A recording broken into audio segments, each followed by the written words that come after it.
Sometimes I feel discriminated against, but it does not make me angry. It merely astonishes me. How can anyone deny themselves the pleasure of my company? It's beyond me. This sentiment, expressed by writer Zora Neale Hurston, was echoed in much of African American culture that sprung forth from the Harlem Renaissance, most notably in the work of photographers James Vanderzee, artists Lois Jones and Palmer Hayden, as well as the literary expression of poets and writers like Langston Hughes and Ralph Ellison. Protest art was the practice within African American art and literature of bringing redress to the secondary status of colored people and attempting to achieve the acceptance of minorities into the larger American body. Though protest seemed to be a requirement for any work by an African American, many artists tried to break the mold by portraying black life as vibrant and active, fighting the stereotype that their lives were controlled by oppression and arguing that being black means more than just racism. Artistic expressions from African Americans exploded between 1910 and 1950, especially during the Harlem Renaissance, where African American culture established itself as a center point in American society, achieved through the tactic of invisibility. Who you are is not always how people see you. This was a common fault overcome through the use of art.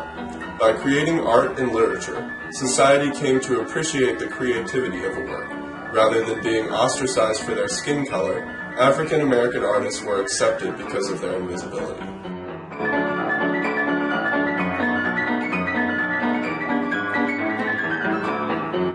James Vanderzee was an African American photographer best known for his portraits of black New Yorkers. He was a leading figure in the Harlem Renaissance, and aside from the artistic merits of his work, he produced the most comprehensive documentary of the period. Vanderzee was born in Lenox, Massachusetts, where his parents worked for President Ulysses S. Grant in New York City. He was also a skilled pianist and aspiring professional violinist. After moving to New York with his brother and father, music lessons were a prime source of income for Vanderzee. At one point, he co-created and performed in the five-piece Harlem Orchestra. At age 29, he worked as a darkroom technician at Gert's department store in Newark, New Jersey. He would substitute as a photographer when his employer was unavailable. Patrons enjoyed his creative manner of shooting subjects, which encouraged him to open his own studio, and within 2 years he was immediately successful. One theme that recurs in his photographs was the emergent black middle class, which he captured using traditional techniques and often idealistic images. Negatives were retouched to show glamour and an aura of perfection. This affected the likeness of the person photographed, but he felt each photo should transcend the subject. His carefully posed family portraits revealed that the family unit was an important aspect of African American life. He was quoted to have said that he tried to see that every picture was better looking than the person. Like Ellison, Vanderzee wasn't dragged down into a constant protest and focus on the negative aspects, but rather became successful and recognized through the joy and life he brought to his photography, taking an otherwise negative mood and turning it around to focus on the vibrance of the African American life. Palmer C. Hayden was born on January 15, 1890, and died February 18, 1973. He was an African American painter that depicted African American life. Hayden was among the first African American artists to use African subjects and designs in his paintings. He always wanted to be a fiddle player, just as Ellison once wanted to be a musician. The Janitor Who Paints shows the African American experience and shows how many African Americans needed steady work. It won the Harmon Art Prize, which would allow Hayden to begin his art career. Hayden was raised by a poor family, and this was the big break he was looking for. Hayden later moved to Harlem, where he would create many of his paintings. In Harlem, Hayden used his style to depict the African American experience, as well as to show the daily life of African Americans.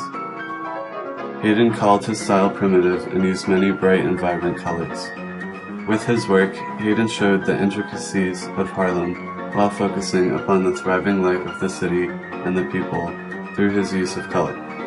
In his painting, Midsummer Night in Harlem, Hayden shows the close-knit community that the African Americans created in Harlem.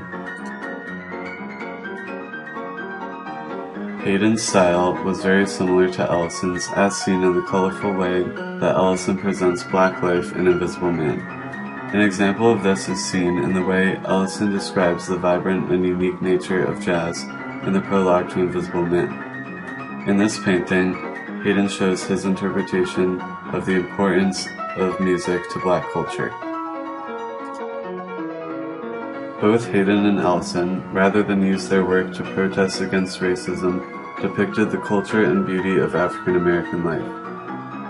Hayden continued to contribute art until his death in 1973. Lois Jones was born on June 9, 1905 in Boston, Massachusetts, who influenced others during the Harlem Renaissance through her paintings. Her two parents, Thomas Freeland Jones and Carol Dorinda Adams, sent her to the High School of Practical Arts. After, Jones decided to teach at the Palmer Institute in Sedalia, North Carolina, and eventually at Howard University for 47 years. During this time, Jones was able to paint depictions of African American life.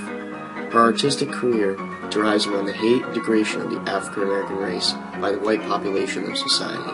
She paints from her experiences in order to express African American identity. For example, Jones would submit her work under false names or would have her white friends deliver her artwork to avoid the confrontations of denial by the art gallery due to her race. As a black woman, she was shunned. However, she would not allow herself to be ignored. One of Jones' paintings, called The Ascent of Ethiopia, suggests the dualism that exists between the past and the present. Jones expresses that the past does indeed influence the present time, even during society in the 1930s. Lois Jones' artistic career can be connected to the Brotherhood in The Invisible Man. The Brotherhood was an organization that promoted the peace, equality for the African Americans by being taken into white society. However, they believed that this could be achieved through the integration into society as individuals, which often cost African Americans their identity and their hopes for equality for their entire race. In contrast to the Brotherhood ideals, artists in the Harlem Renaissance celebrated their African American culture and traditions. They created artwork that embodied the African soul and the artistic mind. Instead of hiding or confronting to the typical white standards of aesthetic beauty, artists such as Jones during this time created their own form of artwork incorporating to their own culture. James Mercer Langston Hughes was an African-American writer most notably known for his poetry. After being born in Mississippi in 1902 and growing up with a single mother, Hughes experienced racism firsthand. While growing up and working a number of odd jobs, such as being a crewman aboard the SS Malone in 1923, Hughes began to write. Hughes' first published work, named The Negro Speaks of Rivers, was published in 1921 and later came to be known as his signature poem. This poem, along with many of his other works, helped to create the new literary art form known as jazz poetry, which helped him to become known as a leader of the Harlem Renaissance. However, Hughes' work proved to show different aspirations than that of the black middle class. He criticized many other members of the Harlem Renaissance, such as W.E.B. Du Bois, for assimilating Eurocentric values in order to achieve social equality. Instead, Hughes wrote by depicting the average blacks living at the bottom of the social economic strata. In doing this, he criticized the skin color-based prejudices within the black community.